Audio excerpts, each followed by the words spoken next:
Okay, another thing here. This is the 461. Let's see if I can get this on video. Okay. People have asked me, how do you know when your saw's broken in? Well, when you build a lot of saws, you know, they wake up, more or less. Do you see the cross hatching going side to side? Okay, this saw is not broken in yet. You see the sideways lines, but you see how it doesn't look the same on camera, but do you see how it's getting shiny? The lines are wearing off. When it gets nice and shiny and that cross hatch is pretty much gone, the saw is broken in. It takes a while, guys, so that's why I'm very particular about break-in. But anyways, just doing a cylinder inspection or piston inspection here. I'll pull her over for you, you guys can see.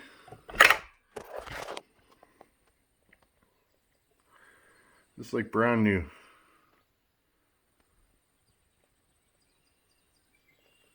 Few little faint lines, but nothing.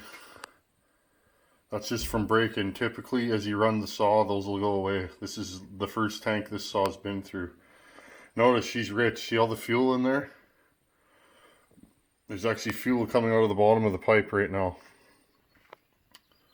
That's what I want. I want a little bit of fuel on top of the piston and a little bit of fuel in the muffler when I'm breaking in a saw. That's a good way to know that it's rich. And the other thing I can do is a plug inspection. And in fact, I'm going to take the plug out and look right now, guys. I'm going to pause it. Give me 1 second. There you go, guys. There's the spark plug after one tank. Notice no white spots. It's starting to go chocolate brown, but it's slightly dark.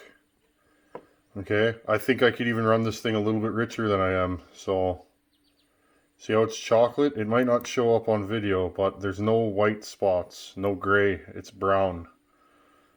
Okay, so there you go. This is after 3/4 of a tank. I look at all this stuff. Now, you can't just read plugs and say, yeah, my saw's running perfect, but if you look at the piston and it's breaking in nice, there's some unspent fuel in the muffler, and your plug's starting to go brown or even black. This one's more on the blackish side, which tells me it's rich.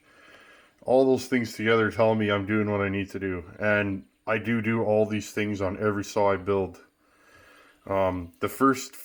It's almost like a baby. You know, the early stages of its life, what they encounter, what they learn. I think saws are like that, guys.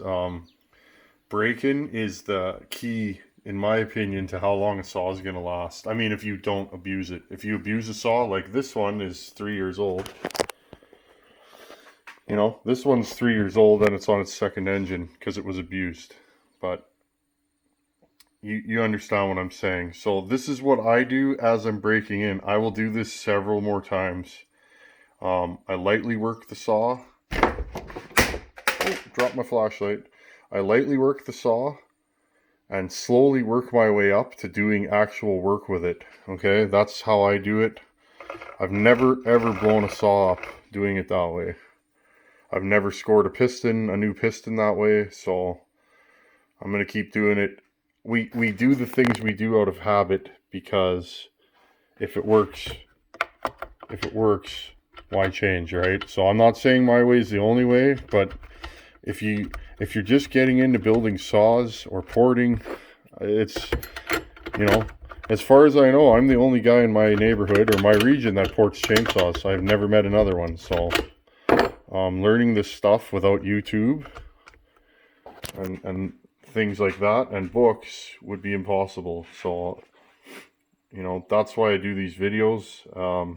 I love your guys' questions and comments. I think they're great. I love all the questions and comments. And keep asking, guys. I try and answer as many as I can.